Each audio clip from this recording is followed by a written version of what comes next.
Who could be ringing the church bell at this time? Maybe it ain't an ooh, Father. Maybe it's an it.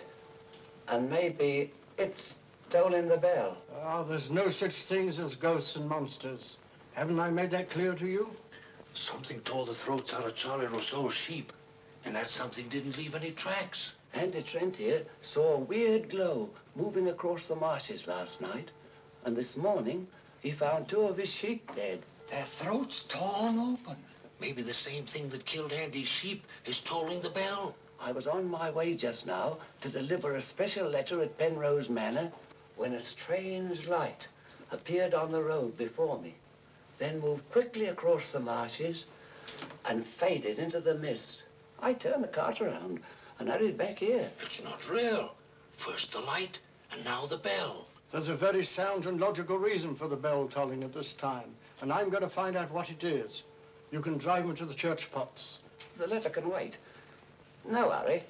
Nothing will harm you if you're with the priest. Is that true, Father? Ah, what you need is more faith and less imagination. Come along.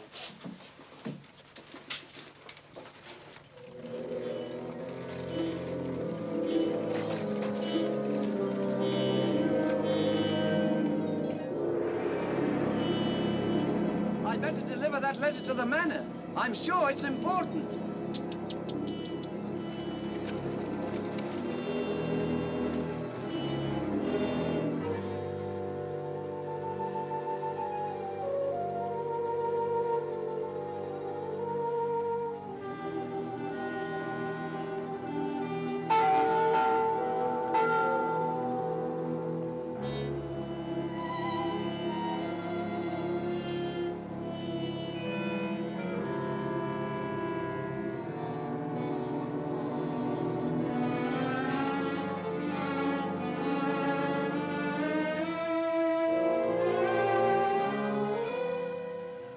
Goodness, that bell has stopped.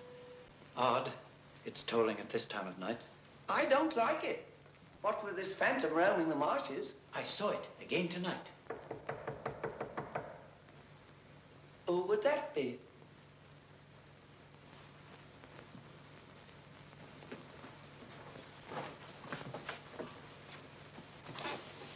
Where's Lord Penrose? He's gone to Quebec. Get him on the phone immediately. What's happened, Father? Lady Penrose, dead, clutching the bell rope, calling for help. It was dreadful. Her ladyship. Call Sergeant Thompson at the police station. Ask him to come to the church immediately. Come with me, Potts. I'll need you. Yes, Father.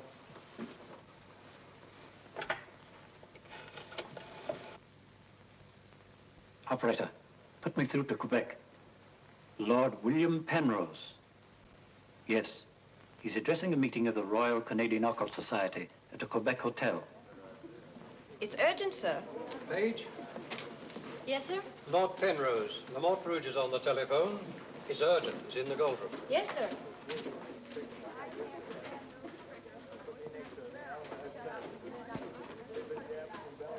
Gentlemen, as you know, the greatest obstacle in proving the authenticity of the occult lies in finding facts. However, if the facts are there, even the most hardened skeptic, provided it has an open mind, must finally acknowledge the actual existence of the supernatural. Do you admit that, Mr. Holmes? Facts are always convincing, Lord Penrose. It's the conclusions drawn from facts that are frequently in error. Yes, in the case of the Hound of the Baskervilles, as well as in the adventure of the Sussex Vampire, we found Watson, please. Oh, sorry. Well, gentlemen, this time I have facts. Cold facts. Many years ago, 100 to be exact, an apparition appeared at night in the village now called La Mort Rouge. The following morning, 3 people were found dead, their throats torn out, hence the town's rather grim name. Interesting, yes. But facts? No. I hardly think the tales of superstitious peasants can be considered... I haven't finished, Mr. Holmes. La Mort Rouge has again been the scene of these strange and unexplainable occurrences. Unexplainable, that is, from your point of view. Several of our most responsible citizens have actually seen the strange apparition on the marshes at night. And next morning, sheep were discovered... with their throats torn out and no traces of the killer anywhere to be found. Oh, you read about it in the papers. Oh, as a matter of fact, I haven't. It was merely a deduction. A rather obvious one, I'm afraid. Deductions are a weakness of mine, as Dr. Watson can tell you.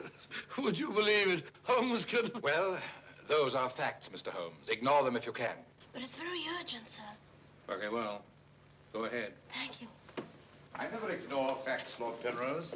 And I have no doubt that the incident of the sheep with their throats torn out is unquestionably a fact. However, the interpretation of this fact as being final proof of the existence of the supernatural is merely supposition, and therefore cannot be accepted without further data. Your opinions, Mr. Holmes, are undoubtedly the result of your inability to cope with something beyond the realm of your comprehension. Myself, man. I'm sorry, John, but this ridiculous skepticism... Yes, what is it, my boy? La Mort Rouge on the telephone, sir. Very urgent, my lord. Excuse me, gentlemen. I'm afraid, Lord It's quite understandable, Sir John. Lord Penrose is deeply entrenched in his beliefs.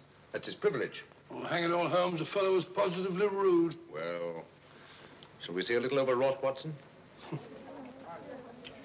I'm leaving immediately.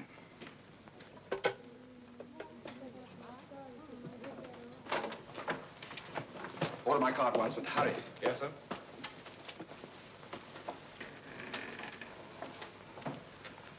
Gentlemen, my wife has just been found dead. Her throat torn out. In exactly the same manner as the sheep. This is terrible. I say, you don't think that it's... Undoubtedly, Mr. Holmes, you would call it murder by person or persons unknown. I'm sorry. If I can be of any assistance... Thank you, no. I'm afraid the happenings in La Mort Rouge wouldn't interest you, Mr. Holmes. Under the circumstances, I think we should adjourn. Yes, indeed, Sir John. St. Holmes, what a terrible thing. Sir John, would you be good enough to convey our condolences to Lord Penrose? Yes, I'd be glad.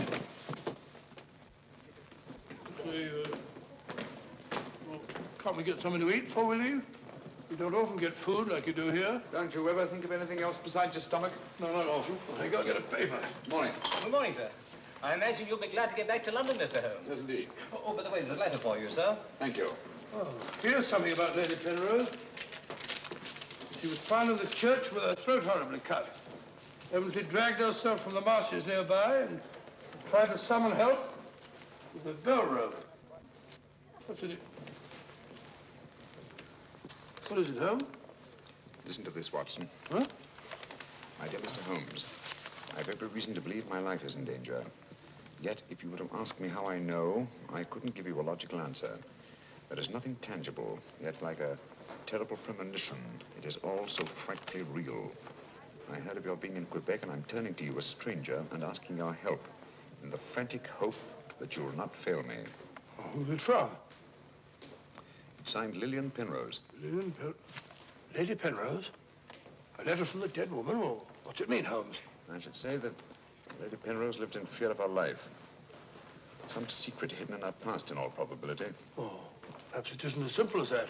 What if Penrose is right? I'm glad we're going back to London. Things like that can't happen in Baker Street. More's the pity, Watson. Huh? Do you know a village by the name of La Rouge? Yes, sir. It's about 12 miles from here, up towards the falls. Thank you. Great Scott, Holmes. You mean you're going to take on the case? Quite. Telephone the airport and cancel our reservations, will you? Certainly, sir. Consider, Watson, the irony, the tragic irony. We've accepted a commission from the victim to find her murderer. For the first time, we've been retained by a corpse.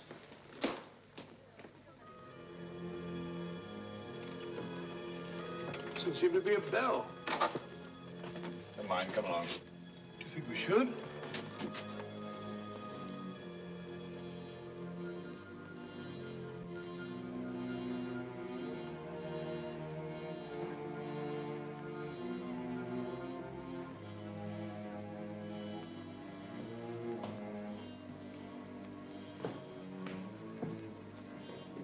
What a cold, cheerless-looking room.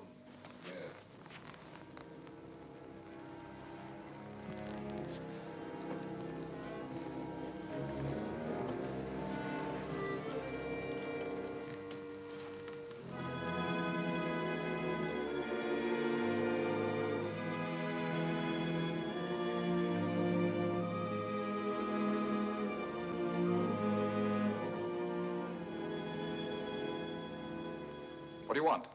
Who are you? Mr. Sherlock Holmes, I apologize for this intrusion. Would you mind, gentlemen?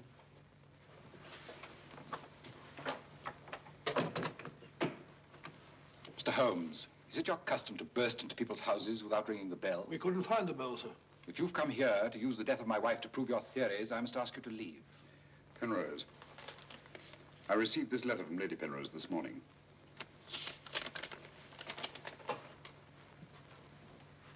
That was devilish awkward.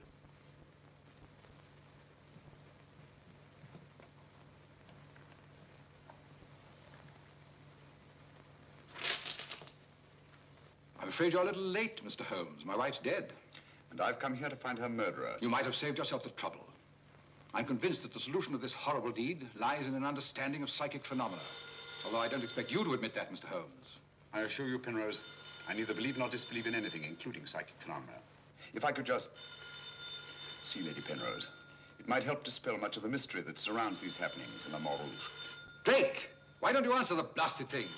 Sergeant Thompson has charge of the case. You'll find him at the police station. And now I must ask you to go and take your assistant with you. You'll excuse me if I don't show you out. Drake! Drake! Drake, where are you? What?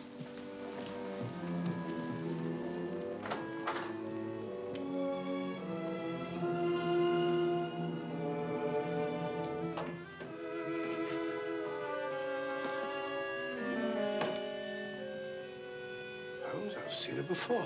Right, Watson, you have. Yes, but where? Never mind that now. You must examine the wound before Penrose returns and has us thrown out of the house. Clumsy job. Just missed the jugular vein. It must have bled to death. And it bled for several hours, eh? Possibly more. Long enough for Penrose to leave La Rouge and reach Quebec in time for the meeting? Holmes, you don't suspect I Penrose? suspect nobody, Watson. I was just asking a question. I beg your pardon, gentlemen. There is another who desired the death of her ladyship. I saw it last night in the fields, moving in and out of the shadows. You're the butler, aren't you? I was the butler. I've given notice.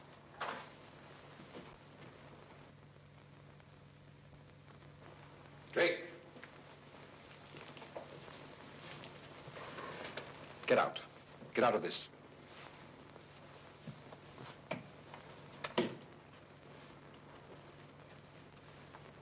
I trust you found what you were looking for. Two things have been made clear to me, Penrose. That your wife was murdered and that she's Lillian Gentry. Lillian Gentry? Will you leave, or must I call the police? That will not be necessary. We're on our way to the police station now. The wounds found on Lady Penrose's throat are identical with those found on the throats of the dead sheep. Now, I'm not a superstitious man, Mr. Holmes, but I don't know of any weapon capable of inflicting such wounds, except an animal's claw. Of course, it could be done by a five-pronged garden weeder. Not that garden weeder, Mr. Holmes. That's mine. I use it to weed the garden at the back of the jail. I'm inclined to agree with the Sergeant, Holmes. A weapon such as that would have severed the jugular vein, and death would have followed immediately. Lady Penrose lived long enough to drag herself to the church and toll the bell in a frantic effort to call for help. Yes, I know all about that. But there must be some logical motive instead of all these goblins and monsters. Sergeant, have you ever heard of Lillian Gentry? No, I can't say that I have, Mr. Holmes. She was a famous actress who came to America some time ago. She appeared for many years in the United States and Canada. Then suddenly she disappeared. Her disappearance was never explained, and she was soon forgotten. But what's the connection between Lillian Gentry's disappearance and the death of Lady Penrose? Lillian Gentry and Lady Penrose are one and the same person. The same person? Precisely. One more question, Sergeant.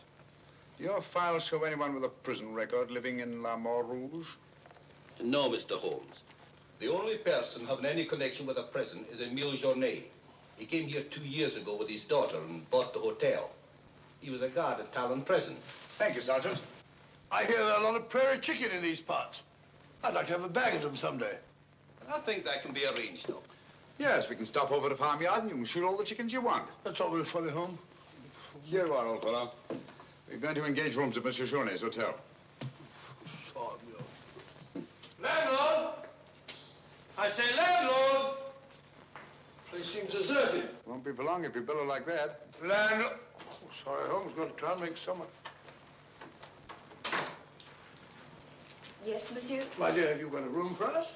Yes, monsieur. Good. Sign here, please. I'll sign for us both. Oh, thank you. You seem very young to be in charge here. Yes, monsieur. You are Mademoiselle Journet? Marie's your name, monsieur. My dear, you've been crying. Why? Papa's going away. Oh, come now. Is that such a tragedy? Did you cry if your papa were going away, Watson? I don't believe so. This way, monsieur. Bring your bags, please. Yes, of course. Wouldn't I be unhappy if my father went? Seen my father for years. Father died about 20 years ago in Cheltenham.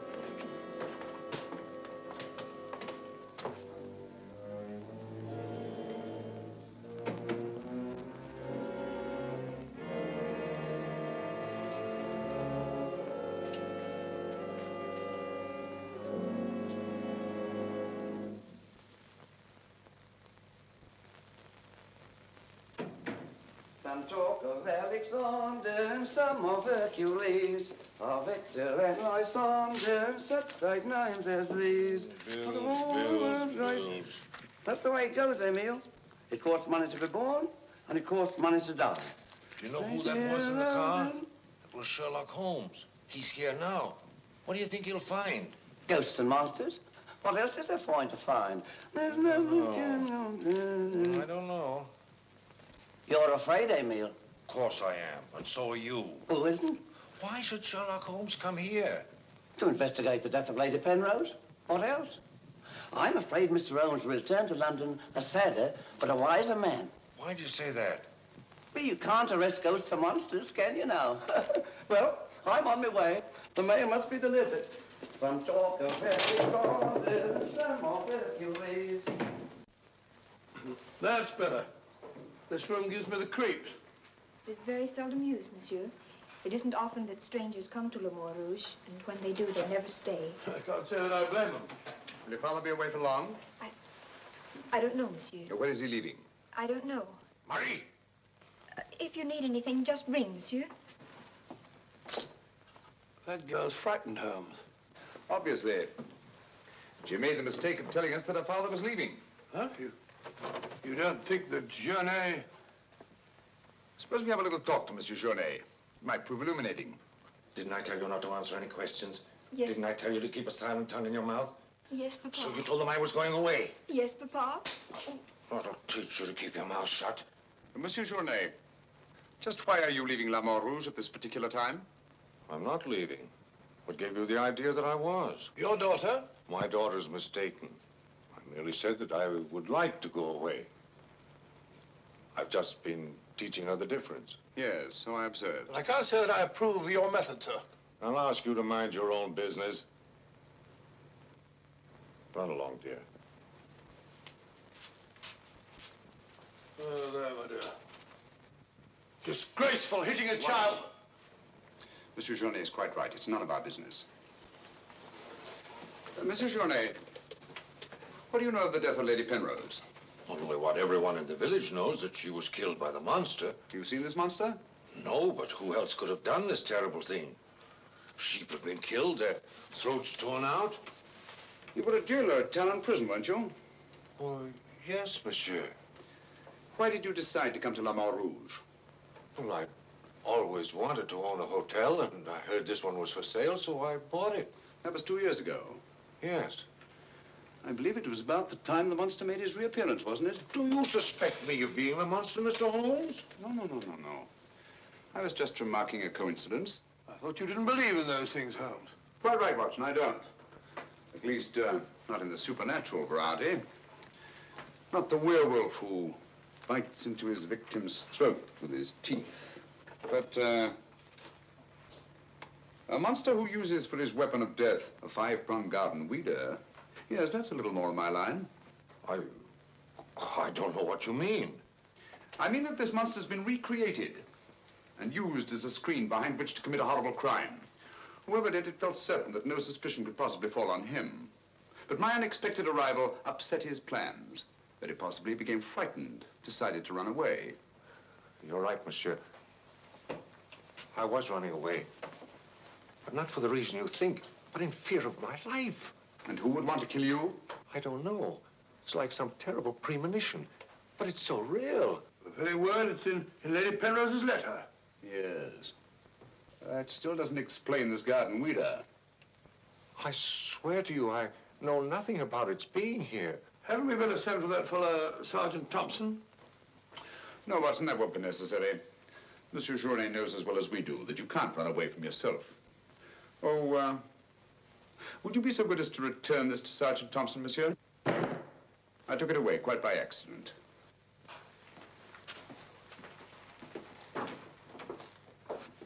Monsieur Journet knows as well as we do. You can't run away from yourself. This fellow Journet seems a very frightened chap. Do you think he'd have any connection with Lady Penrose's murder? Time will tell us many things, Watson. And now, my dear fellow, there's something you can do for me, if you will. Anything, Holmes? I knew I could rely on you. I want you to mingle with the people in the cafe tonight. Find out all you can and keep a particularly sharp eye on Journet. But you sort of take over the case. That's right, old boy. I want to get a good night's rest before starting out again in the morning. Oh, and incidentally, make yourself as inconspicuous as possible, will you? Inconspicuous? You can depend on me.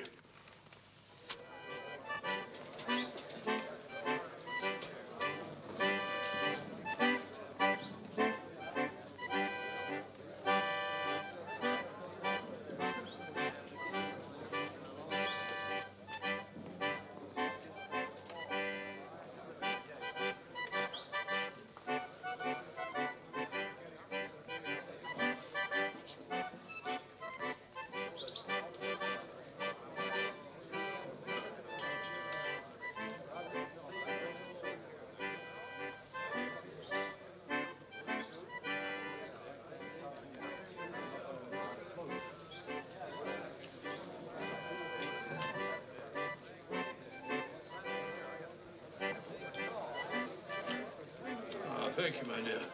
I'm glad to see that the tears are all gone. You feeling better?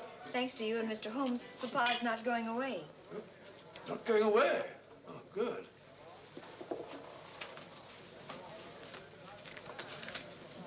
Journet not going away. There are many phases of the supernatural, Mr. Drake. Witchcraft, vampires, werewolves, ghosts, monsters. You'll find them all in the history of crime. So I say to myself, Potts, this is the handiwork of the supernatural. I gather that your name is Potts, that you're interested in the detection of crime.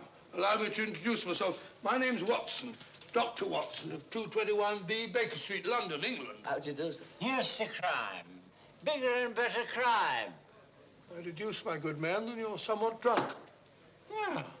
Sharp he is, sharp as a tack, and just as flat-headed. You might also deduce that I'm leaving this place. Getting out. As soon as the bus I'm waiting for hoots its hooter. I believe they say honks its hooter in these parts. Hoots to me, honk to you. Hoot, hoot.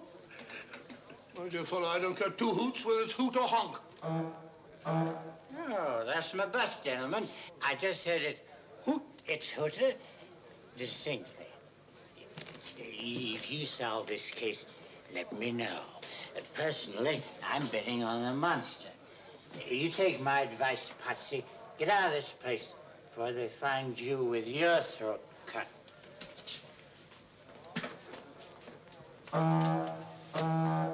Hoots! It's hooter.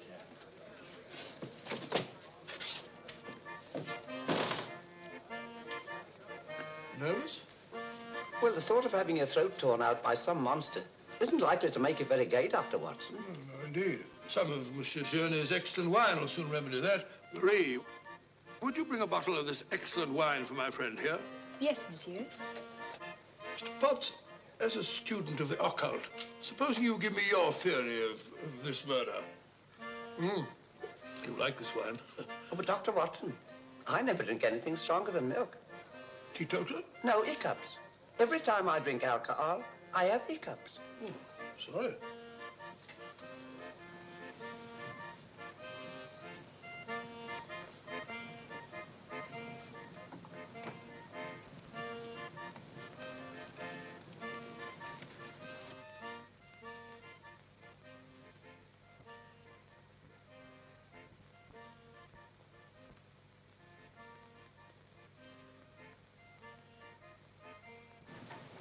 Mr. Holmes.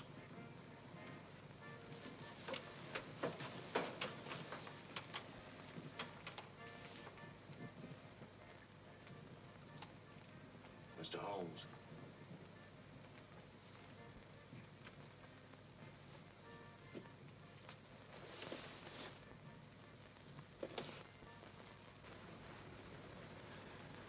This circle is where the murder actually occurred. Yes, Mr. Holmes. There's a footpath just beyond the church which leads across the marshes. Follow it for half a mile and you'll be there. Thank you, Sergeant. I'm sure I'll find it. Mr. Holmes, I wish you'd let me go with you. It's dangerous on the marshes at night. These swamps, one false step... I'm sorry, Sergeant, but it's important that I go alone. I'll keep close to the path. Well, will Dr. Watson be going with you? No, Sergeant. I asked him to do some research work of his own, and by now he's probably magnificently involved. Good night. Good night, Mr. Holmes. But according to your theory, Dr. Watson, everyone in the village is under suspicion. Pardon me. It's quite all right. Oh, thank you. Murder is a very interesting study, gentlemen. I well recall a short story by that brilliant author, G.K. Chesterton, in which the murder is committed by a postman. I refer, of course, to the Invisible Man, a brilliant bit of deduction on the part of Father Brown. I'm a postman. Precisely why I mentioned it, to illustrate the absurdity of assuming because one man in a postman's uniform is a murderer, any other man in the same uniform should be suspected. Thanks. Had me worried for a minute. Oh, Philistine, flabbed it up. A child can see that this ridiculous monster has got you all afraid of your own shadow. I saw Lady Penrose. I wouldn't like it to happen to me. I'll be getting on. I'm going with you. Good night, Doctor. Good night. It's quite all right.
What's so strange about a church bell ringing?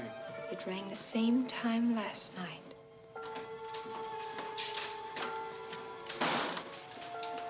Excuse me, Dr. Watson.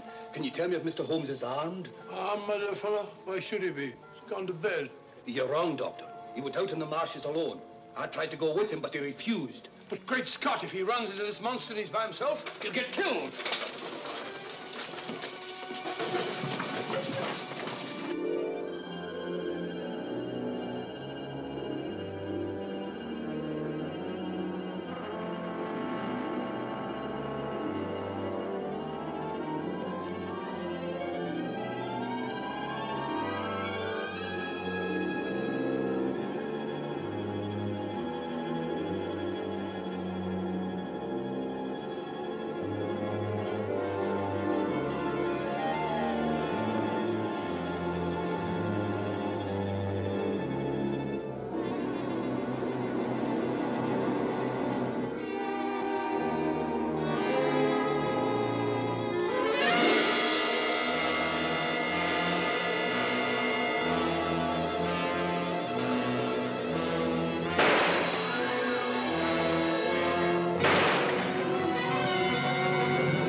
Holmes! Holmes! Are you all right? Where are you, Watson? Here I am. Over here, Holmes. Watson, where are you? I'm in the bog. Oh, good gracious. Come here. Your instructions were to mingle with the people and stay in the cafe. Sergeant Thompson said you were out here alone, so I thought you might need help. Yes, so you proceeded to fall in the bog, eh? Fall? I was pushed into the blasted thing. Pushed by the most ghastly apparition. Came at me like a roaring furnace, with spitting fire in all directions. Before I could get my revolver, the thing was upon me. The next thing I knew, I was in the bog. Are you all right, Mr. Holmes? I heard shots. Yes, I'm all right, but Dr. Watson here seems to have encountered the monster. He has? Come on, old fella. We'd better get you out of these wet clothes and into a hot tub before you catch a death of cold.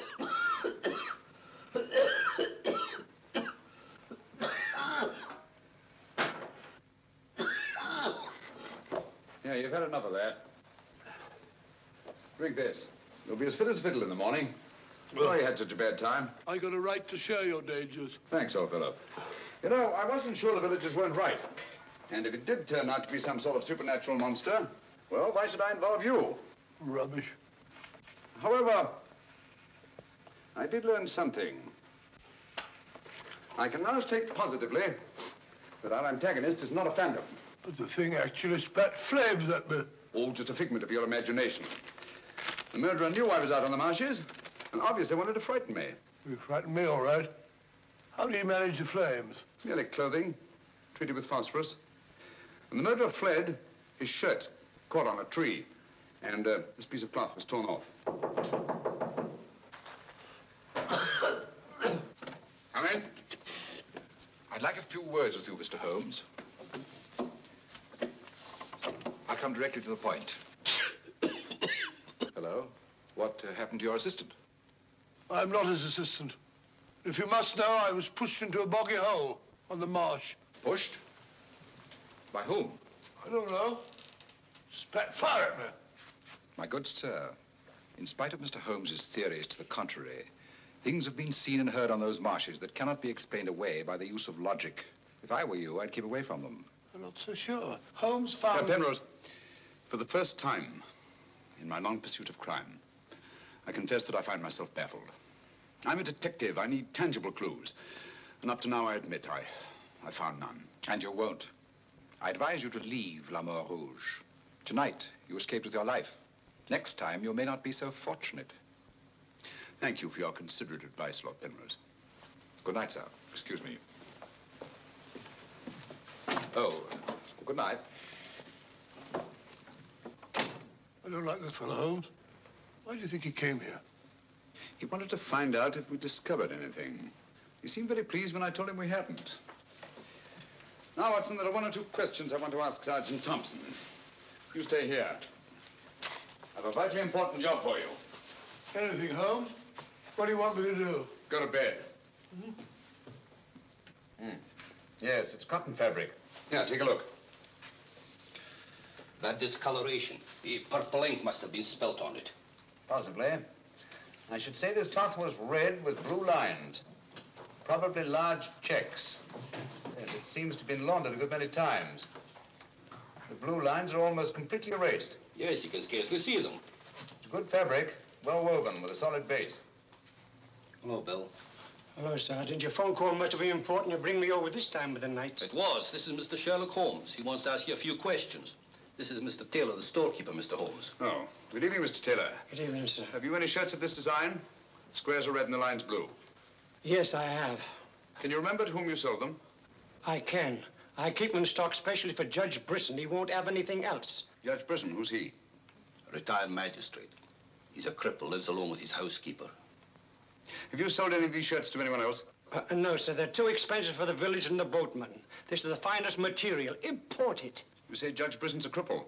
Yes, he was a magistrate in Quebec. Had a stroke about 2 years ago. That's why he retired and came here to live in Le Mort Rouge. Just about the time that Monsieur Journey arrived here. Now that you mention it, it was just about then.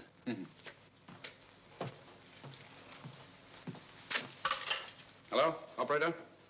Give me Judge Brisson's home, will you? Thank you.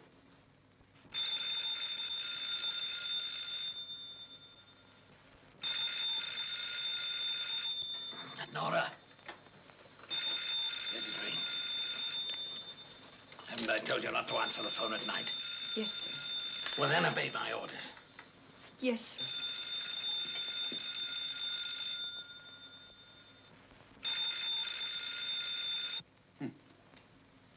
No answer. Where'd you live? On the Marsh Road. But I don't advise you to go there after dark, Mr. Holmes. The place is a fortress and guarded by a savage dog. I think Dr. Watson and I will have to pay Judge Brisson a visit in the morning. Good night, gentlemen. Good night, Mr. Holmes.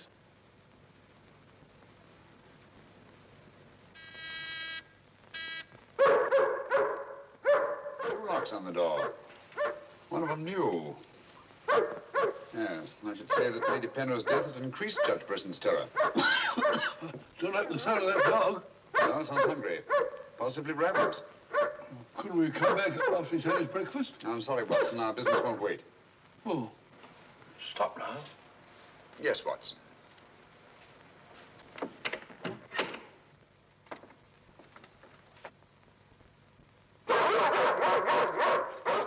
Good Fido. Good Fido. Good Monty. Good Winnie. Who is it? Sherlock Holmes and Dr. Watson. I telephoned Judge Brisson we were coming. You can't come in. He's given orders no one is to be admitted. You wouldn't want Judge Brisson's death on your hands, would you? No, sir. Then you'd better let us in. I'll probably lose my job for this. Not after we've talked to Judge Brisson. My good woman, you keep an eye on that dog. Oh, don't worry, Watson. You know as well as I do. The dog won't touch you if you're with its master or mistress. Well, you know it and I know it. We're quite sure the dog knows it. Good dog. Happy dog. Nice, Winnie. Good Winnie. Good Winnie.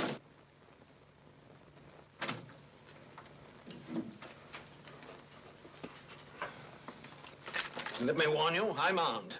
And I'm an expert shot. We didn't come here to harm you, Judge Brisson, but to protect your life. I told you over the phone this morning, Mr. Sherlock Holmes, that I did not want to see you. I don't want to see anyone. But I want to see you. Stay where you are. Nora, show these men out. Judge Brisson, if you'll answer a few questions, I may be able to save your life. I have the fullest confidence in my own defenses. And I will not trade them for any theories of Mr. Sherlock Holmes, however plausible you make them sound. Now get out, will you? I'm sorry. Under the circumstances, I'm helpless to prevent your death. Almost certainly by violence. Come along, Watson.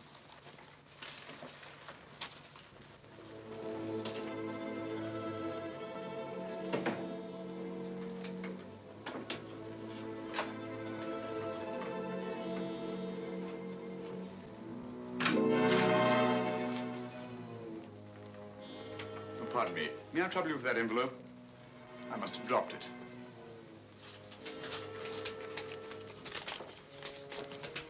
Thank you.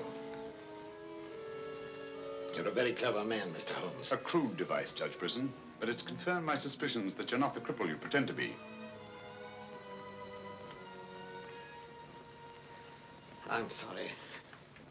But I'm frightened of everything and everybody. Why don't you sit down? You want to get shot, Holmes? Come in, Watson, and close the door. Sit down, old fellow. Judge Brisson has decided not to shoot us. Oh, very kind of him. Gentlemen, this fear's driving me mad. It's quite understandable. The whole village seems to be consumed with fear. But in your case, judging from your vicious dog, those barred windows, and that hunting rifle, it's not fear of the supernatural. Just what are you afraid of? Well, truthfully, Mr. Holmes, I don't know. And yet I feel its very presence. At times, I feel I can almost reach out and touch it. When I first came to La Rouge, I had a slight attack. It affected my legs, but, well, I've recovered. And you've continued the deception, using the wheelchair as an excuse for not going about the village. Well, you see, people would be more inclined to accept my hermit-like existence. Yes, naturally. Tell me, Judge Brisson, had you ever heard of Monsieur Journet before you arrived at La Rouge? No, I hadn't. How many of these shirts has your housekeeper purchased for you? Oh, 4 or 5. I'm not positive. You still have them? Well, 1 or 2 became badly worn, and I told my housekeeper to give them to a man who was doing some work for me at that time. Can you describe him? No, I'm afraid I can't. That was about a year ago, you see, and, well, I didn't pay much attention to him. He worked in the garden. Could your housekeeper remember him? No, that was a different housekeeper then. She went to the United States. Try to remember, Judge Brisson. Your life may depend on it. I do remember one thing. He had a very slight limp. I used to watch him from that window as he walked across the lawn. Splendid. Continue your vigilance, Judge, and under no circumstances allow anyone to enter the house, even someone you may know well. What's that mean, Holmes? It may mean nothing, Watson, and it may mean everything. I'm quite sure that Sergeant Thompson will have observed a man with a limp in a village the size of La Rouge. Good day, Judge, and thank you. Good day, sir. I'm sure Sergeant Thompson will have observed a man with a limp in a village the size of La Rouge.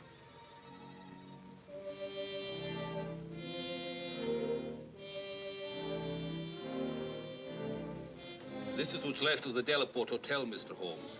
Dana sleeps here when he's in La Rouge. Spooky old place. The villagers call it the ghost house. It's been deserted for years.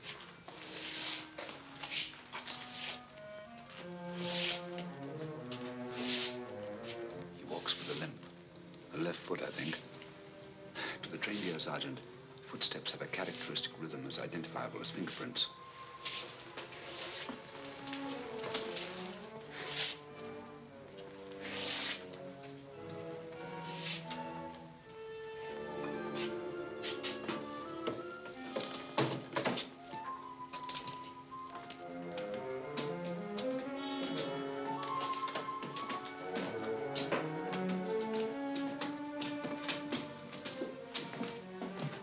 What do you want? We've come to have a talk with you, Tanner. I've done nothing.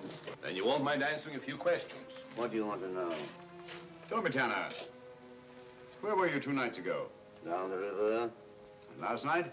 I just got back tonight. You're lying. You can't frighten me. But now I got a job to do. It's quite evident that you haven't been on the river within the last 48 hours. Are you trying to make me out the murderer of Lady Penrose? How do you know she was murdered? I'll tell you how you know she was murdered. Because you murdered her. Holmes, look! In there! The monster! That's right, Watson. One of Brisson's shirts, which Tanner here treated with phosphorus. Take him, Sergeant. I'll give you all the evidence later. Look out!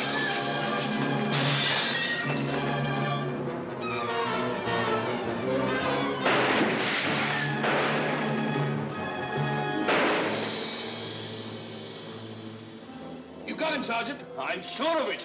Come on.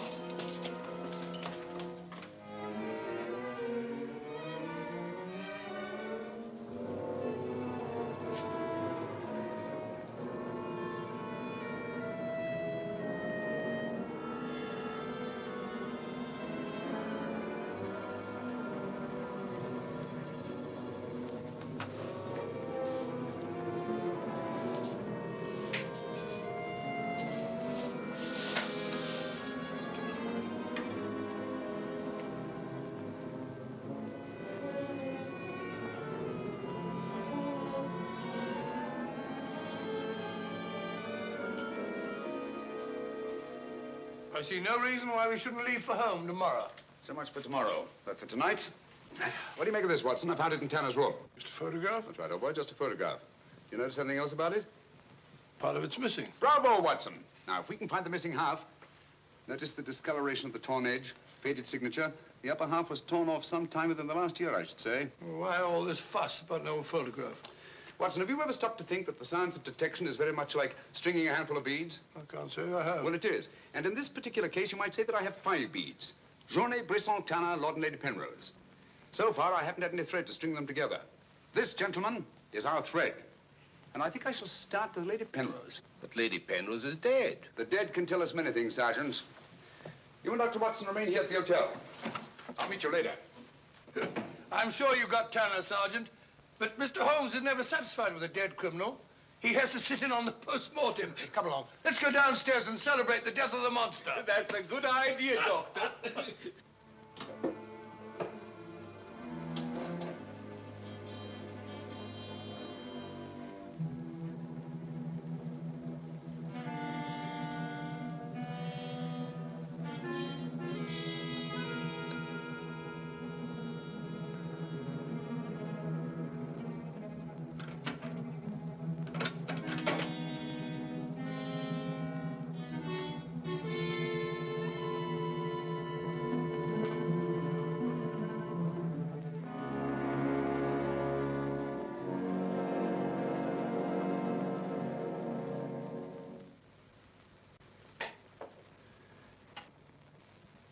So the great Sherlock Holmes becomes a common thief.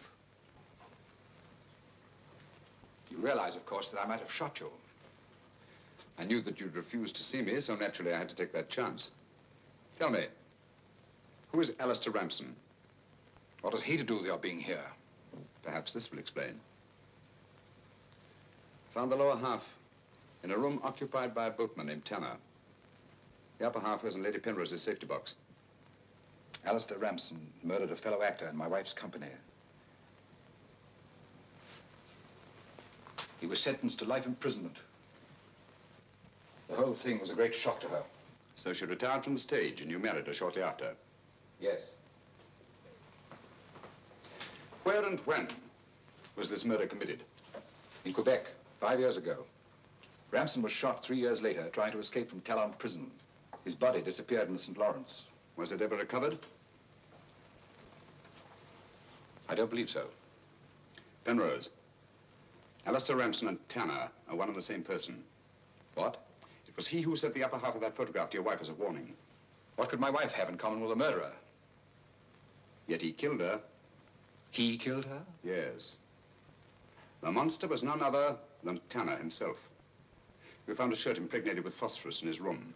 Tonight, when we faced him with the evidence of his crime, he bolted and jumped out of the window into the river. Sergeant Thompson fired a couple of shots at him. He's dead? In a way, yes. I don't understand. Tanner is dead only because he was discovered, and had therefore outlived his usefulness to his creator. But I'm afraid that Alistair Ramson, the actor, who created and played the part of Tanner, is very much alive. But surely, now that you know who the murderer is, the police... It's not quite as simple as that. During the time he's lived here, Ramson has undoubtedly established another character for himself, perhaps several others, who are by now familiar to the people of the town of Le Mans Rouge and quite above suspicion. He could be almost anyone in the village. He may even have been your butler, Drake. This is fantastic. Yes. Yet Lady Penrose's death is only the beginning. There's no saying where this madman will strike next. Tell me, is there anyone else in Le Mans Rouge who may have been connected in any way with the case of Alistair Ramson?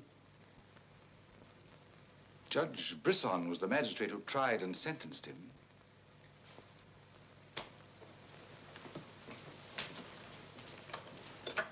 Operator? Operator, give me Judge Brisson's home. It's urgent.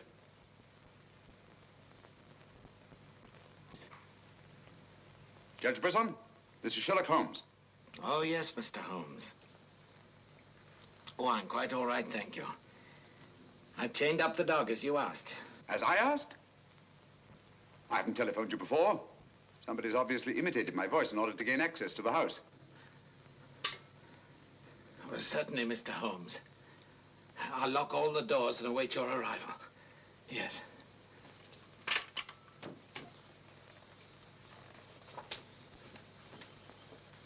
Nora! Nora! If I can be of any assistance, Mr. Holmes. Thank you, but I'm afraid. You think Judge Brisson's life's in danger? I only hope I'm in time to prevent a second murder.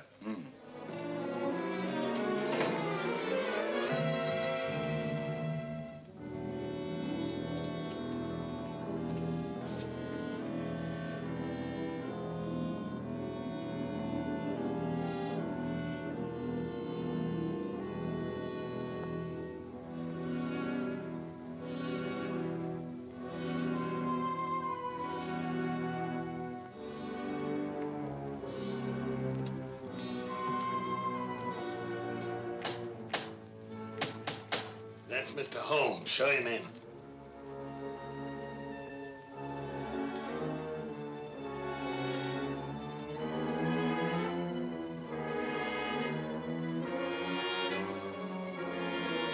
Hurry up, hurry up.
You know who it was?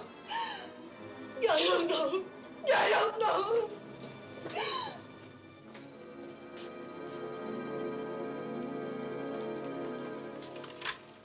Hello? Operator, Monsieur Journet's cafe. I want to speak to Sergeant Thompson. It's urgent.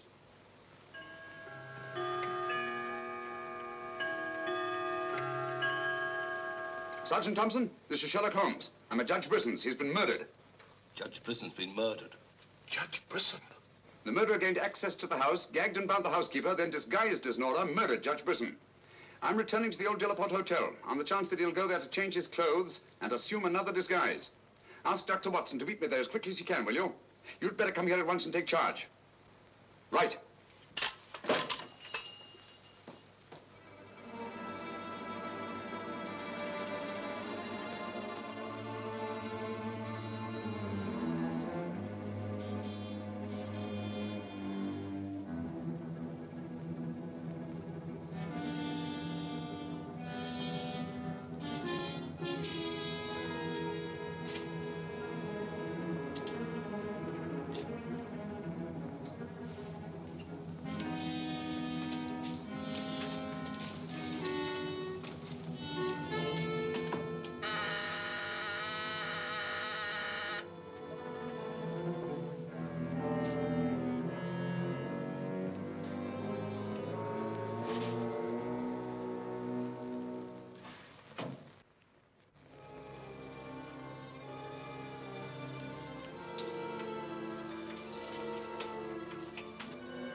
Throw your revolver on the floor in front of you and raise your hand, Sherlock Holmes.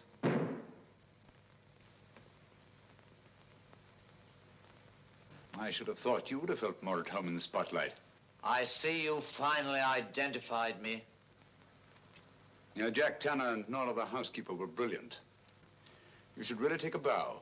It's too bad you appeared on the scene when you did, and I had to ring down the curtain on the monster. Your recreation of the monster of La Mort Rouge as a means of murder must have given you great satisfaction. Why did you kill Lady Penrose? I see no reason why I shouldn't tell you. I couldn't bear the thought of another man possessing her. And Judge Brisson? During the trial, I grew to hate him. And when he sentenced me to prison, I vowed that someday I would escape and kill him. I see. Obviously, you planned still another murder. Otherwise, you'd have returned to the safety of your first disguise and defied me to find you. You're right. I am. There were 3 people in my life who had no right to live. 2 have already died. The 3rd remains. Tonight, I shall kill him. Mr. Holmes, I've always had the greatest admiration for your talents. Thank you. Your performance in this case has also been brilliant. So brilliant that I'm afraid I'm going to have to ring down the curtain on it a bit prematurely. Mr. Ramson, we are artists in our fashion, not creatures skulking in alleys. If our positions were reversed, I shouldn't think of sending you to your death, lacking a few stray pieces of the puzzle. What do you want to know? The name of the 3rd person. I have no objection. If there is a hereafter, which I doubt, you and he will meet very soon, Mr. Holmes. The name of the 3rd person is...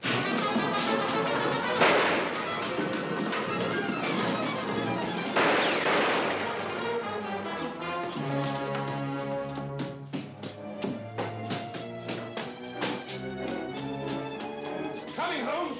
Look out, Watson!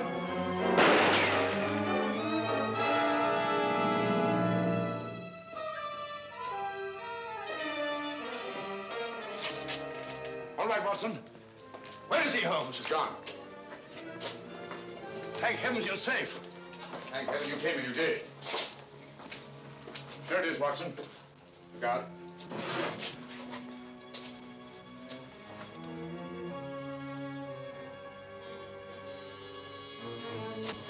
So you got away again? Yes, Watson. Over that warehouse roof, most probably. What a fun little room. Yes. This is obviously the secret room where his disguises were created. Looks like an actor's dressing room. He is an actor, Watson. One of the finest acting talents of our time. Look at this. Nora, the housekeeper. His name's Alistair Ramson. Alistair Ransom? Never heard of him. No, that's not important. The important thing is that he murdered Lady Penrose and Judge Brisson. Great Scott, he did it. Yes, Watson. This Ramson is a paranoiac. His orgy of crime is not complete. There's still another. I was just about to learn his name when you so conveniently fell down the stairs. Sorry, old chap. You can be, old boy. You saved my life. Look at this, Watson. Tanner. Tanner? Where do you think he'll strike next? Obviously, Journet is to be his 3rd victim. Journet? Yes, Watson. As in the cases of Lady Penrose and Judge Brisson, Journet also felt his presence. But in each case, it was vague and unexplainable. Well, what connection can he have with Judge Brisson or Lady Penrose? Journet was a guard at Talon Prison, where Alistair Ramson was confined. He's the 3rd person against whom the murderer holds a grievance. Now he's disappeared. Journet disappeared? Well, so Marie told us in the cafe. Watson, Journet's disappearance can mean only one thing. He's in hiding. Our job is to find him before Ransom does. Journet is the only man who can lead us to the murderer. We'd better have a talk with little Marie.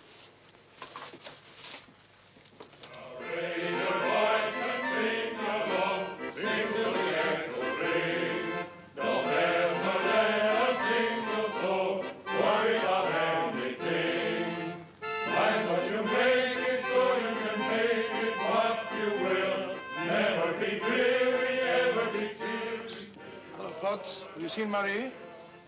No. Have you seen her? No, can't say I have.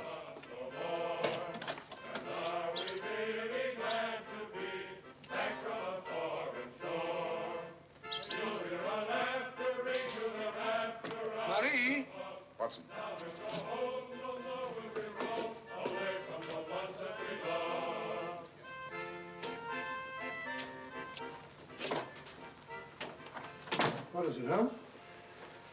I'm afraid we're too late. Marie.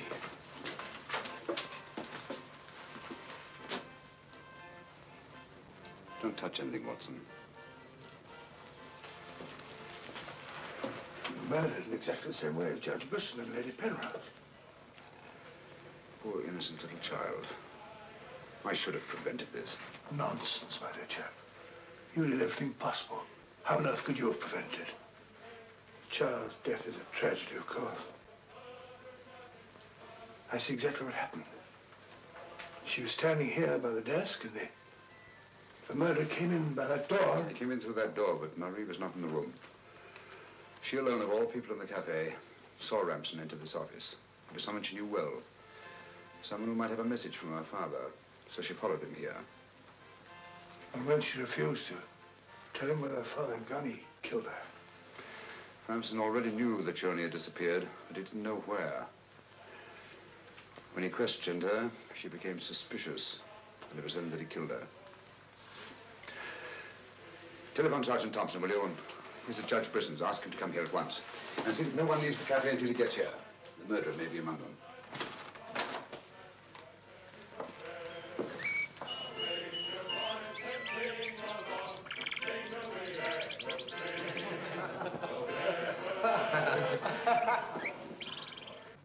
What could happen to Holmes? He's been away all day. It's very unfair of him keeping me in suspense like this. He knows how worried I become. He continues to do it, and do you know why? He actually enjoys making me miserable. Half a mo.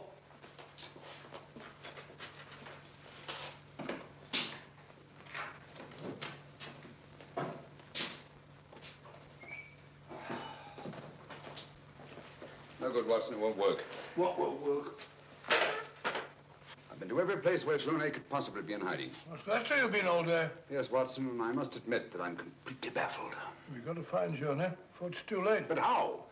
I've been everywhere within a radius of 5 miles of this village. I've even been to the church in the hope that he'd disguise himself and attend Mass. He may have gone to Quebec. Every road's covered. He hasn't left this vicinity, of that I'm certain. All right, I'll answer it. Hello? Hello?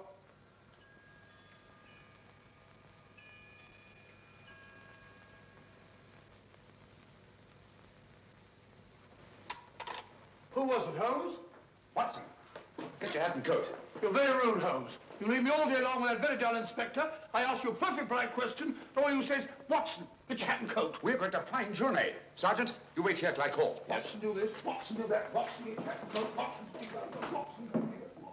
Brisson's house. Watson, this, Watson. It's my opinion that Judge Brisson's house is the last place that you'll find Journey. Put yourself in Journey's position, Watson. Where's the most likely place that Ramson would look for you? Certainly not in the very house in which he's just killed one of his victims.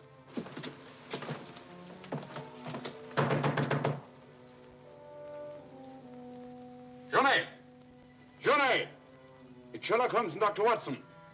We're here to help you. I don't like the look of it, Holmes.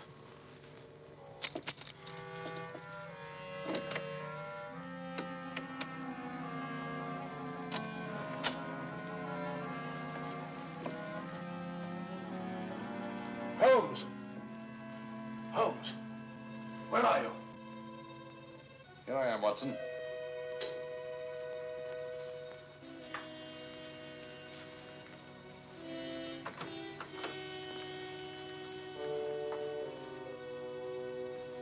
Journey!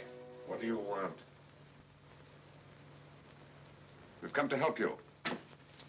How did you know I was here? When you called your hotel just now, I answered the telephone.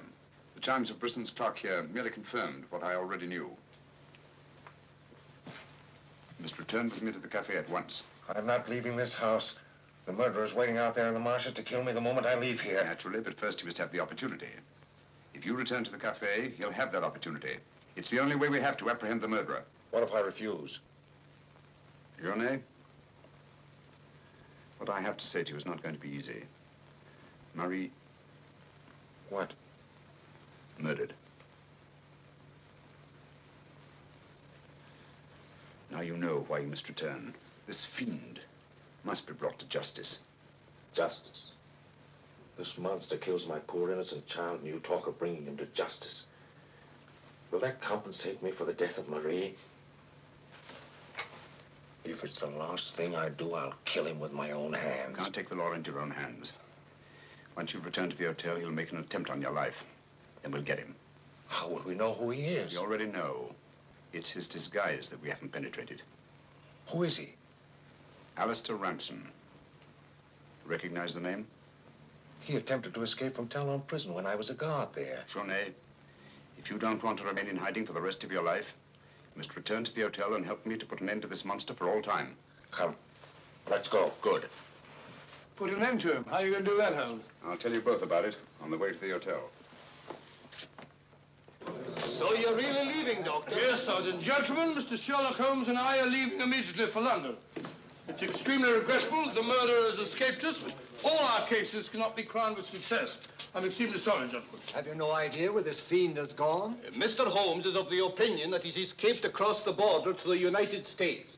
It may be years before we can trace him, if ever. Oh, Jenny, just a minute. Our bill, please. Bill? Yes, Mr. Sherlock Holmes and I are leaving immediately. Oh, I'm sorry, Dr. Watson. I'm just on my way to the church to offer a prayer for Marie. I'll forward your bill to you. Yes, of course, my dear fellow. I understand. We'll leave our address at the desk. Goodbye, Mr. Potts. It's been a great pleasure knowing a man of your intelligence. Thank you, Dr. Watson. It has been most stimulating talking to one of your vast experience. Oh, thank you. Let's hope that we shall meet again someday and continue our little chats on crime. It would be most exciting. Oh, by the way, Mr. Holmes would like to see you for a minute in his room. Yes. I'll show you where it is. It's the second room on the right up there. Thanks. Emile, it's me, Pat. Do you mind if I walk part of the way with you? It's a bit frightening out here. It's these marshes. This is almost the very spot where Lady Penrose was attacked. 3 deaths in 3 days. It's a pity Marie had to be killed. She was such a sweet child. 3 deaths in 3 days. And still one more to be accounted for. You were frightened, Emile. It's strange to see you showing fear. The man I hated at Talon prison. Ramson!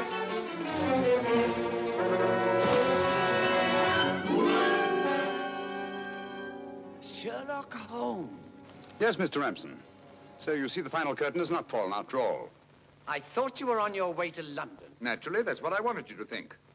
That's why Dr. Watson announced our departure in the cafe. Journey's leaving was purely bait to bring you into the open. I merely replaced Journey once he was outside on the street. May I say, Mr. Ramson, that your disguise as a postman was a masterpiece of ingenuity. Your very choice of the role put you above suspicion. It was quite easy. I simply disposed of the real Mr. Potts after he had passed his civil service examination and had been assigned to L'Amour Rouge. You realize, of course, that you'll never hand me over to the police alive. It's not my function to be your executioner. My duty is to hand you over to the authorities, which I fully intend to do. You're an optimist, Mr. Holmes. No, not necessarily. We're surrounded by police awaiting my signal.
I've killed him. With this. Ransom's instrument of death has been his own executioner. Well, gentlemen, our search for the monster has ended where it began, on the marshes. Eh, Watson? Watson, where are you? Why isn't he here? He was with us a minute ago. Watson! Here I am, Holmes. Where are you? I've fallen in another hole.